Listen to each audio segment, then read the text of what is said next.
Hello, എല്ലാവർക്കും competitive ക്രാക്കറിലേക്ക് സ്വാഗതം. നമ്മുടെ സെറ്റ് എക്സാം വളരെ വിജയകരമായിട്ട് നമ്മൾ എഴുതി അല്ലേ. അടുത്ത ഒരു എക്സാമിന് വേണ്ടിയിട്ട് നമ്മൾ തയ്യാറെടുപ്പുകൾ ആരംഭിക്കുകയും ചെയ്തു. അപ്പോൾ ഇനിയുള്ള സമയങ്ങളിൽ നമ്മൾ എങ്ങനെ പഠിച്ച് മുന്നോട്ട് പോകണമെന്നൊക്കെയുള്ളൊരു ചിന്ത പലരുടെയും മനസ്സിലുണ്ടാകും അല്ലേ. എന്നാൽ ഞാൻ കൃത്യമായിട്ട് പറയാം, നിങ്ങൾ സെറ്റ് എക്സാമിന് വേണ്ടി തയ്യാറെടുക്കുന്നവരാണെങ്കിൽ തീർച്ചയായിട്ടും ഇപ്പോൾ തന്നെ നിങ്ങൾ നല്ല രീതിയിൽ നിങ്ങളുടെ പാഠഭാഗങ്ങൾ വായിച്ചു തുടങ്ങേണ്ട അല്ലെങ്കിൽ പഠിച്ചു തുടങ്ങേണ്ട ഒരു സമയമാണ്. പ്രത്യേകിച്ചും തുടക്കക്കാരാണെങ്കിൽ അല്ലെങ്കിൽ ആദ്യമായിട്ടാണ് നിങ്ങൾ സെറ്റ് പരീക്ഷ എഴുതാനായിട്ട് തയ്യാറെടുക്കുന്നതെങ്കിൽ നിങ്ങൾ ആദ്യമായിട്ട് ചെയ്യേണ്ടത് ജനറൽ പേപ്പറിലെ കാര്യങ്ങൾ ഒന്ന് മനസ്സിലാക്കിയിരിക്കുക എന്നുള്ളതാണ്. അപ്പോൾ ജനറൽ പേപ്പറിൽ ഒരുപാട് കാര്യങ്ങൾ നമ്മളോട് ചോദിക്കാറുണ്ട് പരീക്ഷയ്ക്ക്. പ്രത്യേകിച്ച് നമുക്ക് എഡ്യൂക്കേഷൻ രംഗത്ത്, അതുപോലെ തന്നെ നമ്മുടെ ഭരണഘടനയുമായിട്ട് ബന്ധപ്പെട്ടിട്ടുള്ള കാര്യങ്ങൾ, അതുപോലെ എൻവയോൺമെൻറ്റുമായിട്ട് ബന്ധപ്പെട്ടുള്ള കാര്യങ്ങൾ, ഇൻഫർമേഷൻ കമ്മ്യൂണിക്കേഷനുമായിട്ട് ബന്ധപ്പെട്ടുള്ള കാര്യങ്ങൾ, ലോജിക്കലായിട്ടുള്ള കാര്യങ്ങൾ, അങ്ങനെ പല വ്യത്യസ്ത മേഖലകളിൽ നിന്നും ചോദ്യങ്ങൾ വരാറുണ്ട് അല്ലേ. അപ്പോൾ ഇതൊക്കെ ഒന്ന് പരിചയപ്പെട്ട് തുടങ്ങുന്നതാണ് എപ്പോഴും സെറ്റ് പരീക്ഷയ്ക്ക് തയ്യാറെടുക്കുന്നവരെ സംബന്ധിച്ച് ഏറ്റവും നല്ലത്. ഓക്കെ, അപ്പോൾ ഇന്ന് നമ്മൾ അങ്ങനെയുള്ളൊരു പ്രധാനപ്പെട്ട ടോപ്പിക്കാണ് നമ്മൾ ഡിസ്കസ് ചെയ്യാനായിട്ട് പോകുന്നത്. നമ്മുടെ ജനറൽ പേപ്പറിലുള്ള ഹയർ എഡ്യൂക്കേഷൻ എന്നുള്ള ഭാഗത്തുനിന്ന് ഉള്ള ഒരു പ്രധാനപ്പെട്ട ചെറിയൊരു പോയിന്റ് വളരെ എളുപ്പത്തിൽ നമ്മളൊന്ന് ഡിസ്കസ് ചെയ്യാനായിട്ട് പോവുകയാണ്. ടോപ്പിക്ക് ഏതാണ്? Government initiatives on higher education. നമുക്കറിയാം, ഇന്ത്യയിലെ ഹയർ എഡ്യൂക്കേഷൻ രംഗത്ത് ഒരുപാട് ഗവൺമെൻറ് ഇനിഷ്യേറ്റീവ്സ് ഓരോ വർഷവും ഉണ്ടാകുന്നുണ്ട്. അപ്പോൾ നമ്മളെ സംബന്ധിച്ചിടത്തോളം നമ്മുടെ സെറ്റ് എക്സാമിന് ഈ ഗവൺമെൻറ് ഇനിഷ്യേറ്റീവ്സുമായിട്ട് ബന്ധപ്പെട്ട് നിരന്തരം ചോദ്യങ്ങൾ വരാറുണ്ട്. ഗവൺമെൻറ് മുമ്പോട്ട് വെച്ചിട്ടുള്ള ചില സ്കീമുകൾ, സ്കോളർഷിപ്പുകൾ, ഇങ്ങനെയൊക്കെയുള്ള കാര്യങ്ങൾ നമുക്ക് ചോദ്യങ്ങളായിട്ട് വരാറുണ്ട്. ഓക്കെ, അപ്പോൾ അങ്ങനെ ഗവൺമെൻറ് തന്നെ മുന്നോട്ട് വെച്ചിട്ടുള്ള ഒന്ന് രണ്ട് പ്രധാനപ്പെട്ട ഇനിഷ്യേറ്റീവ്സിനെയാണ് നമ്മളിന്ന് പരിചയപ്പെടാനായിട്ട് പോകുന്നത്. അപ്പോൾ നമ്മുടെ ഒരു കാര്യം കൂടെ ഞാൻ സൂചിപ്പിച്ചിട്ട് നമുക്ക് ഈ ഒരു ടോപ്പിക്കിലേക്ക് വരാം. പ്രത്യേകിച്ച് നമുക്ക് ഈ ഹയർ എഡ്യൂക്കേഷനുമായിട്ട് ബന്ധപ്പെട്ട് വരുന്ന ചോദ്യങ്ങൾ നോക്കുകയാണെങ്കിൽ നമ്മൾക്കൊരു 10 വർഷം പുറകു മുതലുള്ള കാര്യങ്ങൾ നമ്മൾക്ക് പരീക്ഷയ്ക്ക് ചോദിച്ചു വരുന്നതായിട്ട് കാണുന്നുണ്ട്. അപ്പം അങ്ങനെ കുറച്ച് ഒന്ന് മനസ്സിലാക്കി പോകേണ്ടത്, എന്നാൽ ചോദ്യം ചോദിക്കാൻ സാധ്യതയുള്ള ചില ഭാഗങ്ങളാണ് നമ്മൾ ഇവിടെ ഈ ഇനിഷ്യേറ്റീവ്സിൽ നോക്കാം. നമുക്ക് ആദ്യം നോക്കാനായിട്ടുള്ളത് നാഷണൽ ടെസ്റ്റിംഗ് ഏജൻസിയാണ്, NTA അല്ലേ. 2017 NTA എന്ത് ചെയ്യുന്നത്, ഫോം ചെയ്യപ്പെടുന്നത്. ഒരു ഗവൺമെൻറ് ഇനിഷ്യേറ്റീവ് ആണ്. ഓക്കെ, അപ്പോൾ ഇതിൻ്റെ പ്രത്യേകതകൾ എന്തൊക്കെയായിരുന്നു അല്ലെങ്കിൽ എന്തൊക്കെയാണ് എന്നുള്ളത് കാര്യങ്ങൾ കൂടെ നമുക്കൊന്ന് മനസ്സിലാക്കി പോകേണ്ടതായിട്ടുണ്ട് അല്ലേ. Recommendations of Ashok Mishra committee on IIT entrance 2015. IIT entrance 2015. അപ്പം ഈ നാഷണൽ ടെസ്റ്റിംഗ് ഏജൻസി എന്ന് പറയുന്ന ഈ ഏജൻസി വരാനായിട്ട് കാരണമായത് ഏത് കമ്മിറ്റിയുടെ റെക്കമെൻഡേഷൻ ആണ് എന്ന് ചോദിക്കുകയാണെങ്കിൽ Ashok Mishra committee on IIT entrance 2015. 2015 Ashok Mishra committee IIT എൻട്രൻസുമായിട്ട് ബന്ധപ്പെട്ട് ഗവൺമെൻറ്റിന് ഒരു റെക്കമെൻഡേഷൻ നൽകുന്നത്. ഓക്കെ, അപ്പം ഈ കമ്മിറ്റി പറഞ്ഞത് പ്രകാരമാണ് JEE, NEET, NET, CMAT and GPAT ഈ മേഖലകളിൽ നടക്കുന്ന ടെസ്റ്റുകൾ കൃത്യമായിട്ട് നാഷണൽ ടെസ്റ്റിംഗ് ഏജൻസിയുടെ കീഴിൽ വേണം ഇനി മുമ്പോട്ട് നടത്തേണ്ടത് എന്നുള്ളൊരു റെക്കമെൻഡേഷനാണ് അശോക് മിശ്ര കമ്മിറ്റി 2015 നൽകിയത്. ഓക്കെ, അപ്പോൾ അതിൻ്റെ അടിസ്ഥാനത്തിലാണ് നാഷണൽ ടെസ്റ്റിംഗ് ഏജൻസി 2017 ഫോം ചെയ്യപ്പെടുന്നത്. അപ്പോൾ ഏതൊക്കെ ടെസ്റ്റുകളെ പറ്റിയാണ് പറഞ്ഞിരിക്കുന്നത്? JEE, NEET, NET, CMAT, GPAT ഈ ടെസ്റ്റുകൾ നിർബന്ധമായിട്ട് നാഷണൽ ടെസ്റ്റിംഗ് ഏജൻസിയുടെ കീഴിൽ നടത്തണമെന്ന് ഉള്ളൊരു റെക്കമെൻഡേഷൻ അശോക് മിശ്ര കമ്മിറ്റി 2015 നൽകിയതിൻ്റെ അടിസ്ഥാനത്തിൽ 2017 നാഷണൽ ടെസ്റ്റിംഗ് ഏജൻസി എന്ത് ചെയ്യുന്നത്, ഫോം ചെയ്യപ്പെടുന്നത്. ഓക്കെ, അപ്പോൾ ഇത് എന്താണ് ഈ ഏജൻസിയുടെ കയ്യിൽ ഉത്തരവാദിത്വം ഏൽപ്പിക്കപ്പെട്ട കാര്യങ്ങൾ? It will ensure independence and transparency in conducting exams. Okay, നമുക്കറിയാം ഈ ദേശീയ തലത്തിൽ നടത്തപ്പെടുന്ന എക്സാമുകൾക്കൊക്കെ ഒരുപാട് പോരായ്മകൾ കണ്ടെത്തിയ ഒരു സമയം കൂടെയാണ് 2015 മുതൽ ഇങ്ങോട്ടുള്ള സമയം എന്ന് പറയുന്നത്. അപ്പോൾ ആ പോരായ്മകൾ അല്ലെങ്കിൽ മാൽ പ്രാക്ടീസസുകൾ ഇല്ലായ്മ ചെയ്തുകൊണ്ട് മുന്നോട്ട് പോകുന്നതിൻ്റെ ഭാഗം കൂടെ ആയിരുന്നു ഈ നാഷണൽ ടെസ്റ്റിംഗ് ഏജൻസി എന്ന് പറയുന്ന ഏജൻസിയെ രൂപീകരിക്കുന്നത്. ഓക്കെ, പ്രത്യേകിച്ചും ഈ പരീക്ഷ നടത്തിപ്പിലുള്ള സ്വാതന്ത്ര്യം, അതുപോലെ തന്നെ ഒരു സുതാര്യത, ട്രാൻസ്പെറൻസി, ഇത് രണ്ടും ഉറപ്പാക്കാനായിട്ട് ഈ ഏജൻസിയെ ഉത്തരവാദിത്തപ്പെടുത്തി എന്നുള്ളതാണ് നമുക്ക് മനസ്സിലാക്കാനായിട്ട് സാധിക്കുന്നത്. It will also ensure that computer based test should not lead to further exploitation of rural students. Okay, അപ്പോൾ ഇവിടെ നമുക്കറിയാം, പ്രത്യേകിച്ച് കേരളത്തിൽ നമുക്കത് അത്ര മനസ്സിലാക്കാനായിട്ട് സാധിക്കുന്നില്ലെങ്കിലും നോർത്ത് ഇന്ത്യയിലൊക്കെ ചെല്ലുമ്പോഴത്തേക്കും പലയിടങ്ങളിലും ഈ കമ്പ്യൂട്ടർ ബേസ്ഡ് ടെസ്റ്റുകൾ സാധാരണക്കാർക്ക് അപ്രാപ്യമായ രീതിയിൽ ഉണ്ടായിരുന്നു ഇത് തുടങ്ങിയ സമയത്ത്. ഓക്കെ, കാരണം ചിലയിടങ്ങളിലൊന്നും കമ്പ്യൂട്ടർ സാക്ഷരത ഇല്ലാത്ത പല സ്ഥലങ്ങളും ഇന്ത്യയിലും ഉണ്ടായിരുന്നു. ഇന്നും ഇല്ല എന്നല്ല, ഇന്നും ഉണ്ട്. അപ്പോൾ അവിടങ്ങളിൽ നിന്നുള്ള കുട്ടികൾക്ക് ഈ പരീക്ഷ എഴുതാനായിട്ട് സാധിക്കാത്ത സാഹചര്യവും ഉണ്ടായിരുന്നു. പക്ഷേ ഈ നാഷണൽ ടെസ്റ്റിംഗ് ഏജൻസി രൂപീകൃതമായപ്പോൾ അവരോട് പ്രത്യേകമായിട്ട് ഒരു ഇൻസ്ട്രക്ഷൻ കൊടുത്തിരുന്നത്, ഒരു കാരണവശാലും റൂറൽ ഏരിയയിൽ നിന്ന് വരുന്ന കുട്ടികൾക്ക് കമ്പ്യൂട്ടർ ബേസ്ഡ് ടെസ്റ്റ് ചെയ്യാൻ പറ്റാത്ത സാഹചര്യം ഉണ്ടാകരുത്. ഓക്കെ, അതായത് ഒരു കാരണവശാലും അവരെ ഈ പരീക്ഷയിൽ നിന്ന്, ഇങ്ങനെയുള്ള പരീക്ഷയിൽ നിന്ന് മാറ്റി നിർത്താനായിട്ട് പാടില്ല, അവർക്ക് വേണ്ട ട്രെയിനിങ് കൊടുക്കണം, ഇങ്ങനെയുള്ള കാര്യങ്ങൾ പ്രത്യേകമായിട്ട് നിഷ്കർഷിച്ചിരുന്നു എന്നുള്ള കാര്യം മനസ്സിലാക്കിയിരിക്കുക. അത് വളരെ പ്രധാനപ്പെട്ട ഒരു പോയിന്റാണ്. അപ്പോൾ അതാണ് നാഷണൽ ടെസ്റ്റിംഗ് ഏജൻസി. ഓക്കെ, ഇനി നമ്മൾ പോകുന്നത് HECI അല്ലെങ്കിൽ higher education commission of India bill. Okay, എന്തായിരുന്നു higher education commission of India bill എന്നുള്ളത് നമുക്ക് നോക്കാം. Okay, on the recommendation of the Yashpal committee 2010, 2010 വന്ന യശ്പാൽ കമ്മിറ്റി റിപ്പോർട്ടിൻ്റെ ഭാഗമായിട്ടാണ് higher education commission of India bill അവതരിപ്പിക്കപ്പെട്ടത്. അല്ലേ, എന്തിനു വേണ്ടിയിട്ടാണ് ഈ ബില്ല് അവതരിപ്പിക്കപ്പെട്ടത്? For renovation and rejuvenation of education. അപ്പം ഇന്ത്യയിലെ വിദ്യാഭ്യാസത്തിൻ്റെ റിനോവേഷൻ അതൊന്നുകൂടെ ഒന്ന് പുതുക്കണം, അല്ലേ, ആൻഡ് റീജുവനേഷൻ, പുതിയ ഒരു ജീവൻ നൽകുക എന്നുള്ള ലക്ഷ്യത്തോടു കൂടിയായിട്ടാണ് higher education commission of India bill അവതരിപ്പിക്കപ്പെട്ടത്. അല്ലേ, അപ്പോൾ higher education commission of India വരുന്നതോടുകൂടി എന്ത് മാറ്റമാണ് അവിടെ വരാനായിട്ട് പോകുന്നത്?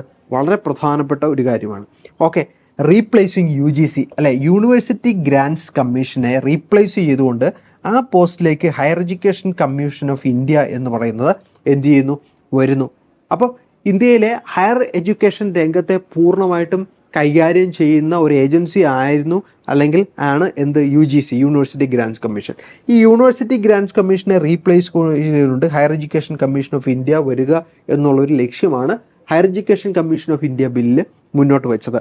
ഓക്കെ, അപ്പം എന്നാൽ UGC അവിടെ ഇല്ലാതായി തീരുകയല്ല.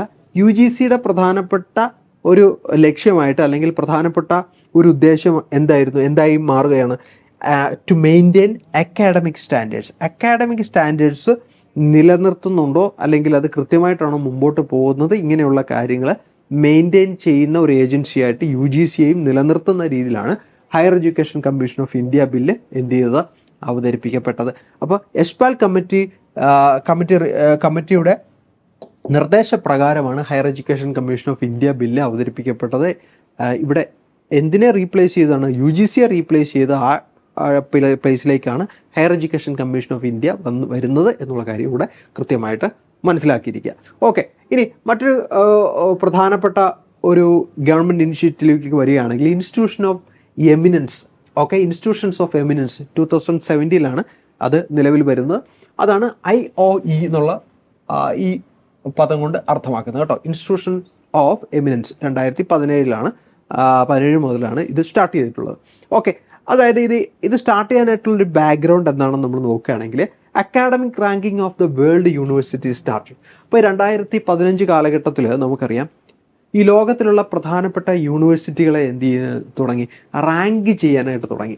അപ്പോൾ റാങ്ക് ചെയ്യാനായിട്ട് തുടങ്ങിക്കഴിഞ്ഞപ്പോഴത്തേക്കും ഇന്ത്യയിൽ നിന്നുള്ള പ്രധാനപ്പെട്ട പല യൂണിവേഴ്സിറ്റികളും ആ റാങ്കിങ്ങിൽ വളരെയധികം പിന്നിൽ പോയി, അതായത് 1000നും പിറകിൽ പോയി എന്നുള്ളതാണ് അതിൻ്റെ പ്രധാനപ്പെട്ടൊരു കാര്യം. Okay, only the Indian institute of science was included in the top 500.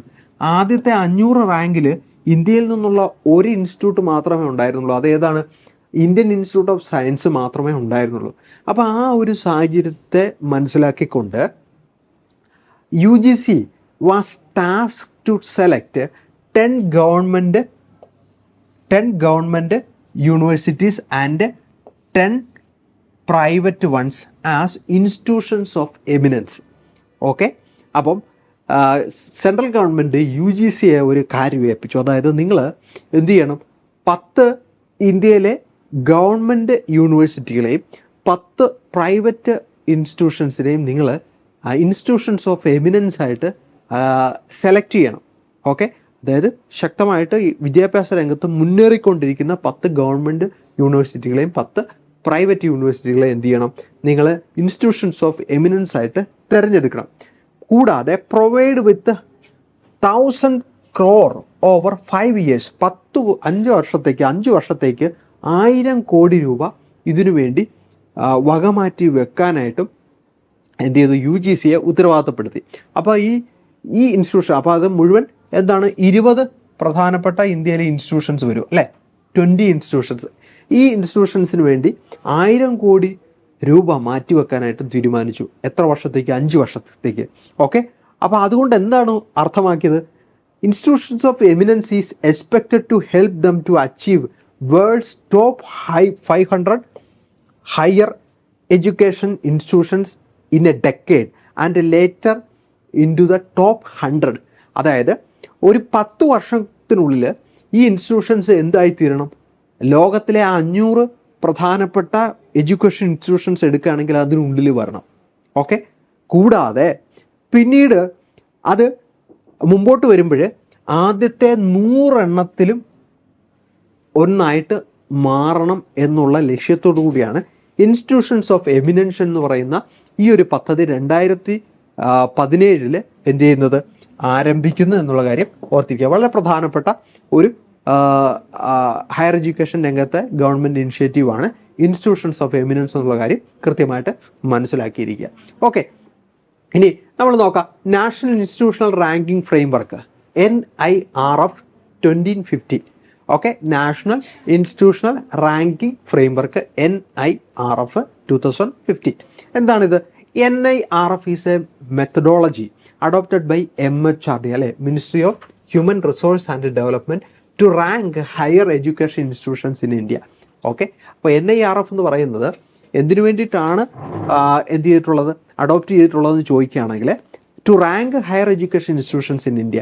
Higher education ഇൻസ്റ്റിറ്റ്യൂഷൻസിനെ റാങ്ക് ചെയ്യുന്നതിന് വേണ്ടിയിട്ടാണ് NIRF എന്ന് പറയുന്ന സംവിധാനം എന്ത് ചെയ്തിട്ടുള്ളത്, അഡോപ്റ്റ് ചെയ്തിട്ടുള്ളത്.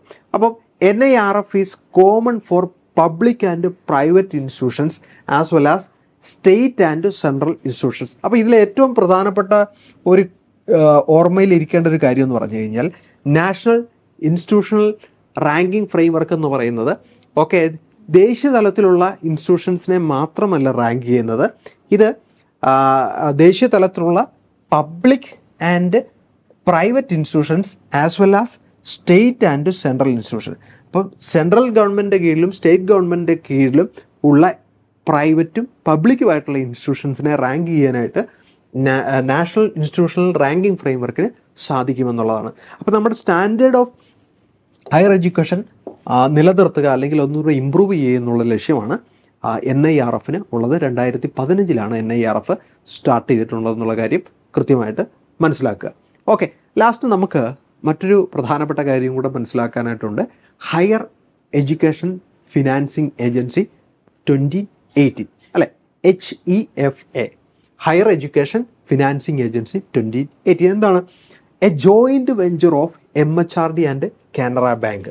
അപ്പോൾ ministry of human resource and ഡെവലപ്മെൻറ്റും അതുപോലെ തന്നെ കാനറ ബാങ്കും കൂടി ചേർന്നിട്ടുള്ള ഒരു വെഞ്ചറാണ് HEFA എന്ന് പറയുന്നത് അല്ലെ. എന്തിനു വേണ്ടിയിട്ടാണ്?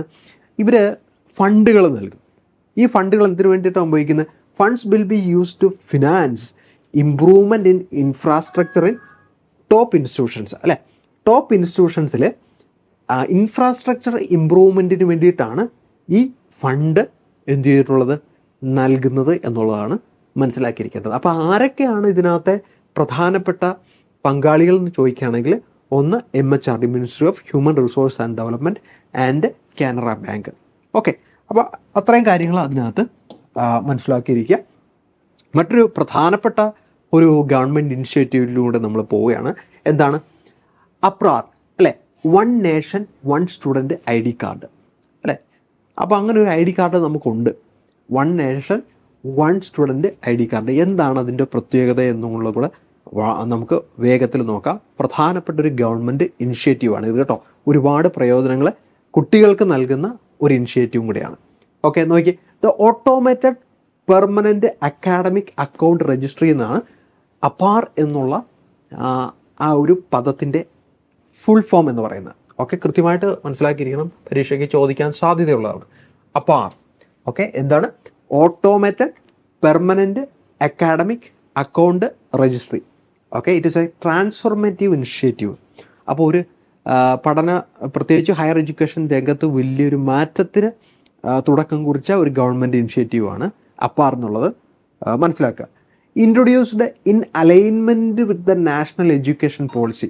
ഓക്കെ, 2020 വന്ന ദേശീയ വിദ്യാഭ്യാസ നയവുമായിട്ട് ബന്ധപ്പെട്ടിട്ടാണ് അപ്പാർ എന്ന് പറയുന്ന ഈ ഒരു സംവിധാനം നിലവിൽ വന്നത് എന്നുള്ള കാര്യം കൃത്യമായിട്ട് തന്നെ ഓർത്തിരിക്കാനായിട്ടുണ്ട് കേട്ടോ. ഇപ്പം സ്റ്റേറ്റ്മെൻറ്റ് വരികയാണെങ്കിൽ അങ്ങനെ തന്നെ അത് മനസ്സിലാക്കി പഠിക്കണം.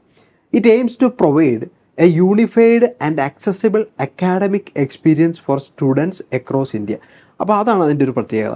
അപ്പോൾ ഇന്ത്യയിലെ ഏത് പ്രദേശത്തുള്ള ഒരു വ്യക്തിക്കും ഈ രജിസ്ട്രിയിൽ നമ്മളൊരു അക്കൗണ്ട് തുടങ്ങുകയാണെങ്കിൽ, അക്കൗണ്ട് രജിസ്റ്റർ ചെയ്യുകയാണെങ്കിൽ അദ്ദേഹത്തിന് ഇന്ത്യയിലുള്ള ഏത് ഇൻസ്റ്റിറ്റ്യൂഷനിൽ ചെന്നാലും ഈ രജിസ്ട്രിയിൽ അദ്ദേഹത്തിൻ്റെ ID ഉണ്ട്. ആ ID നമ്പർ വെച്ച് നോക്കുകയാണെങ്കിൽ എത്രമാത്രം ക്വാളിഫൈഡ് ആണ് അദ്ദേഹം ഉപരിപഠനത്തിന് എന്ത് ഉപരിപഠനത്തിന് അദ്ദേഹം എലിജിബിൾ ആണ്, ഇങ്ങനെയുള്ള സകല കാര്യങ്ങളും എന്ത് ചെയ്യാനായിട്ട് പറ്റും? ആക്സസ് ചെയ്യാനായിട്ട് പറ്റും. അപ്പോൾ അത് കൂടുതൽ എന്ത് ചെയ്യുക, വളരെ പെട്ടെന്ന് തന്നെ മറ്റൊരു പഠന മേഖലയിലേക്ക് അദ്ദേഹത്തിന് കടന്നു പോകാനായിട്ട് സാധിക്കും. ടൈം വളരെ കുറച്ച് മതിയാവും അല്ലേ. അങ്ങനെ ഒരുപാട് കാര്യങ്ങളിൽ സ്റ്റുഡൻസിനെ അത് ഹയർ എഡ്യൂക്കേഷൻ രംഗത്ത് ഹെൽപ്പ് ചെയ്യുന്നതാണ്. By assigning a unique and permanent 12 digit ID to every student. അപ്പോൾ നമുക്ക് കിട്ടുന്ന ID എന്ന് പറയുന്നത് 12 ഡിജിറ്റുകളുള്ളൊരു ID ആണ്. വളരെ പ്രധാനപ്പെട്ട കാര്യമാണ്. അപ്പോൾ ഈ ID വെച്ചിട്ടാണ് നമുക്ക് ഏത് ഇൻസ്റ്റിറ്റ്യൂഷനിലും, ഏത് ഹയർ എഡ്യൂക്കേഷൻ ഇൻസ്റ്റിറ്റ്യൂഷനിലും നമുക്ക് പോകാനായിട്ട് സാധിക്കും. അവിടെയുള്ള കോഴ്സുകൾ നമുക്ക് പഠിക്കാനായിട്ട് സാധിക്കും. ഓക്കെ, അപ്പോൾ കുട്ടികൾക്ക് ഈ രജിസ്ട്രിയിൽ രജിസ്റ്റർ ചെയ്യുന്നതോടുകൂടി എല്ലാ കോഴ്സുകളും അല്ലെങ്കിൽ എല്ലാ ഇൻസ്റ്റിറ്റ്യൂഷൻസും ആക്സസിബിൾ ആകുകയാണ് ചെയ്യുന്നത് എന്നുള്ള കാര്യം മനസ്സിലാക്കിയിരിക്കുക. അപ്പോൾ ഇത്രയും പ്രധാനപ്പെട്ട കാര്യങ്ങളാണ് നമുക്ക് ഇന്ന് ഹയർ എഡ്യൂക്കേഷനുമായിട്ട് ബന്ധപ്പെട്ട് നോക്കാനായിട്ടുള്ളത്. തീർച്ചയായിട്ടും ഈ ടോപ്പിക്കുകൾ നിരന്തരമായിട്ട് പരീക്ഷകൾക്ക് പല രീതിയിൽ ചോദിച്ചു വരുന്നുണ്ട്. നിങ്ങൾ നന്നായിട്ട് തന്നെ അത് പഠിക്കുക. ഓക്കെ, അപ്പോൾ നമ്മുടെ ലക്ഷ്യം എന്ന് പറയുന്നത് ഈ പ്രാവശ്യത്തെ സെറ്റ് എക്സാം വളരെ കൃത്യതയോടുകൂടി പഠിച്ച് പാസ്സാകുക എന്നുള്ളതാണ് അല്ലേ. അധ്യാപനം എന്നുള്ള ലക്ഷ്യത്തിലേക്ക് നമ്മൾ വളരെ വേഗത്തിൽ കടക്കുക എന്നുള്ളതാണ് നമ്മുടെ ലക്ഷ്യം. അപ്പോൾ അതിൻ്റെ ഭാഗമായിട്ട് നിങ്ങളെ സഹായിക്കാനായിട്ട് കോമ്പറ്റേറ്റീവ് ക്രാക്കർ സെറ്റ് അസ്ത്ര 3.0 പുതിയ ബാച്ച് സ്റ്റാർട്ട് ചെയ്തിട്ടുണ്ട്. ഒരുപാട് പ്രത്യേകതകൾ ഈ ബാച്ചിനുണ്ട്. തീർച്ചയായിട്ടും നിങ്ങൾക്ക് ലൈവ് സെഷൻ ക്ലാസ്സുകളുണ്ട്. അതുപോലെ തന്നെ അത് കാണാൻ പറ്റാത്തവർക്ക് റെക്കോർഡഡ് സെഷനായിട്ട് നിങ്ങൾക്ക് ആ വീഡിയോസ് ലഭ്യമാകും. അതുപോലെ പഠിക്കുന്ന എല്ലാ ടോപ്പിക്കുകളുടെ PDF മെറ്റീരിയൽസും നിങ്ങൾക്ക് അവൈലബിൾ ആണ്. കൂടാതെ നിങ്ങളുടെ ക്ലാസ്സുകൾ തുടങ്ങുന്ന പോലെ പരീക്ഷ വരെയുള്ള സമയത്ത് നിങ്ങൾക്ക് ഏറ്റവും പ്രയോജനപ്പെടുന്ന ഒരു മെൻറ്റർഷിപ്പ് അവൈലബിൾ ആണ്. ഓക്കെ, കൂടാതെ ക്വസ്റ്റ്യൻ പേപ്പേഴ്സ് വർക്കൗട്ട് ചെയ്യാനായിട്ട് നിങ്ങൾക്ക് ആക്ടിവിറ്റി ഗ്രൂപ്പുകൾ ഒക്കെ ഉണ്ട്. അങ്ങനെ ഒരുപാട് പ്രത്യേകതകൾ നമ്മുടെ ഈ കോഴ്സിനുണ്ട്. തീർച്ചയായിട്ടും അതുകൊണ്ട് തന്നെ എത്രയും വേഗത്തിൽ നിങ്ങൾ കോഴ്സുമായിട്ടുള്ള ബന്ധപ്പെട്ടുള്ള മറ്റു വിവരങ്ങൾ വിളിക്കുക, അന്വേഷിക്കുക, എത്രയും വേഗത്തിൽ ജോയിൻ ചെയ്യുക. അപ്പം കോഴ്സുമായിട്ടുള്ള ബന്ധപ്പെട്ടുള്ള കാര്യങ്ങൾ വിളിച്ചന്വേഷിക്കാനായിട്ട് നിങ്ങൾക്ക് 97 46 45 55 14 എന്നുള്ള നമ്പറിൽ ഇന്ന് തന്നെ കോൺടാക്റ്റ് ചെയ്യുക. തീർച്ചയായിട്ടും നിങ്ങൾക്ക് കൂടുതൽ വിവരങ്ങൾ ലഭിക്കുന്നതായിരിക്കും. ഓക്കെ, അപ്പം അത്രയും പ്രധാനപ്പെട്ട കാര്യങ്ങളാണ് നിങ്ങളുമായിട്ട് പങ്കുവെക്കാനായിട്ടുണ്ടായിരുന്നത്. ഓക്കെ, അപ്പം വൈൻഡപ്പ് ചെയ്യുന്നതിന് മുമ്പ് ഒരു കാര്യം കൂടെ ഓർപ്പിക്കുന്നു. നിങ്ങൾ ആദ്യമായിട്ടാണ് ഈ വീഡിയോ കാണുന്നതെങ്കിൽ തീർച്ചയായിട്ടും നമ്മുടെ ചാനൽ സബ്സ്ക്രൈബ് ചെയ്യുന്ന കാര്യം മറക്കരുത്. അതുപോലെ ഈ വീഡിയോ നിങ്ങൾക്ക് ഉപകാരപ്പെടുന്നെങ്കിൽ തീർച്ചയായിട്ടും നിങ്ങളുടെ സുഹൃത്തുക്കൾക്ക് ഷെയർ ചെയ്യാനും മറക്കരുത്. ഓക്കെ, അപ്പോൾ മറ്റൊരു വീഡിയോ ആയിട്ട് നമുക്ക് വീണ്ടും കാണാം. Thank you.